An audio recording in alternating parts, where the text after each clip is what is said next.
Hey guys, welcome back to my channel. I'm Stephanie Rose, and today I am doing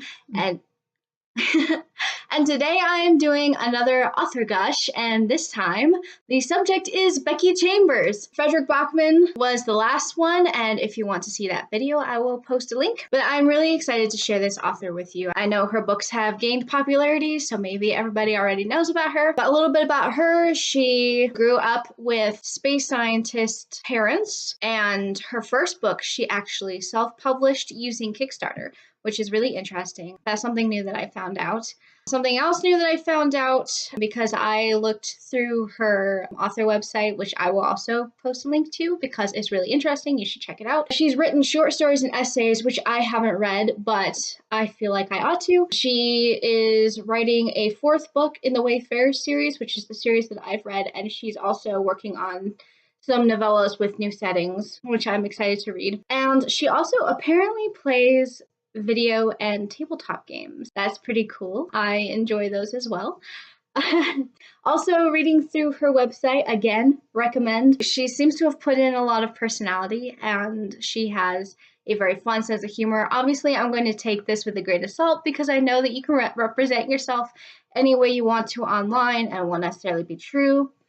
But more likely than not, like way more likely than not, this is probably what she's like, and I like her that much more for it, and I respect her as well. So a list of the books that I have read by her, and I'll just sort of tell you how I started reading her books. I actually got the first one on Audible. Now, it was published in 2014, and I think I got the audiobook in like 2016 or 2017, and that is The Long Way to a Small Angry Planet. And so I got that on audiobook, and I listened to it while walking, I believe. I would think I was doing a lot of walking at the time. I'd do like for half an hour to an hour every day, and it was something to keep me entertained.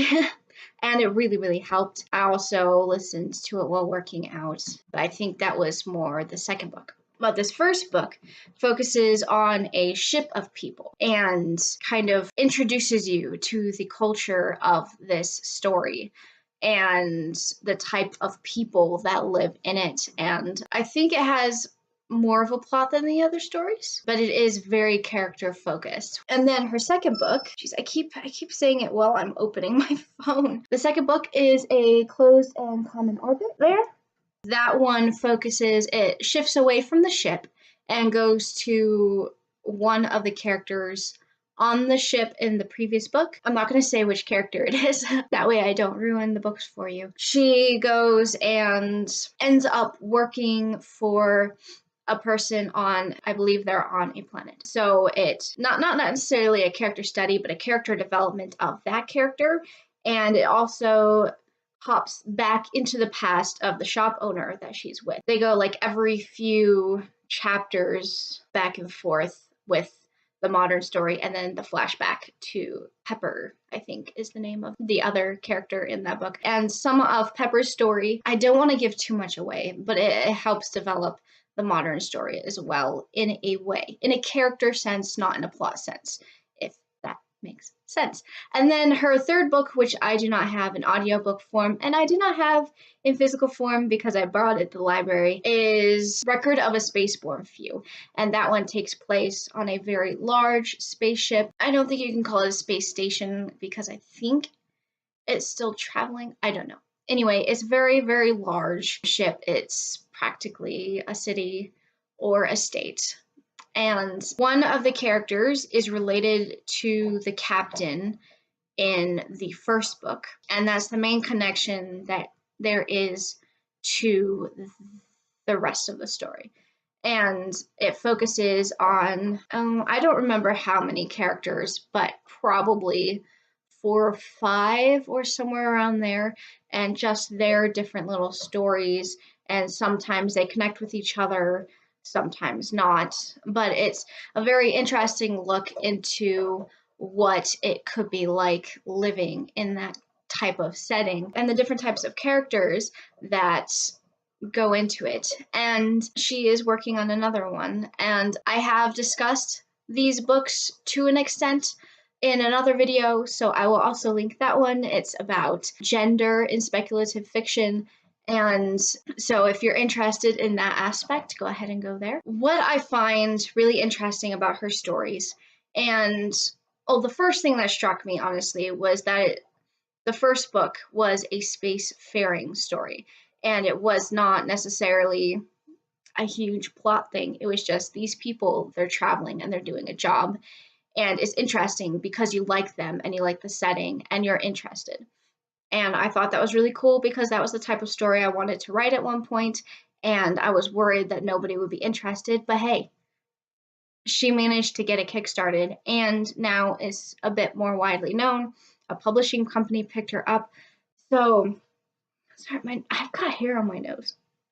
But yeah, something that I like about her books, because it sets her apart from most modern books, all right, is the focus on character and culture and surroundings. Not surroundings as in physical surroundings, but as in the settings of the story.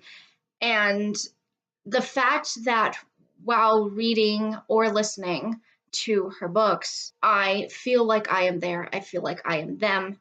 I really, really just get drug into the story and drug into the characters. So plot-driven books are exciting, and I do like them. I enjoy them, but they are fleeting. They are momentary. They do not stick with me very well, and I think that might be part of the reason why I do not remember very many of the books that I read, is that they just don't stick with me. I might have liked them, but they didn't necessarily resound.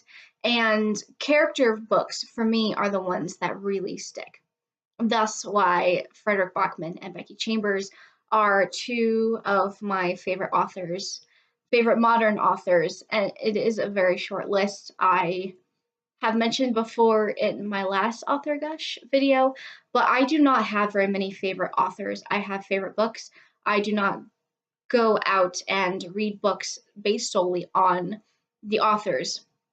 But with Frederick Bachman and with Becky Chambers, yes, I would do that. I would go and read one of their books just because it's by them.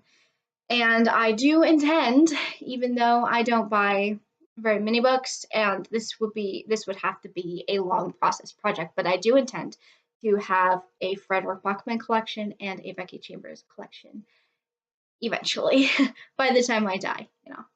But anyway, that's my gush about Becky Chambers.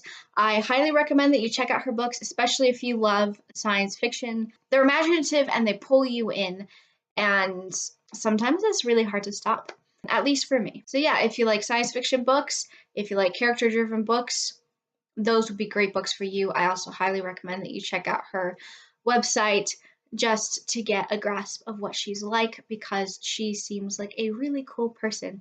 Anyway, that's all I've got for today. I will post my Instagram and Twitter links below as always, and I will see you guys in the next video. Thanks for watching. Bye!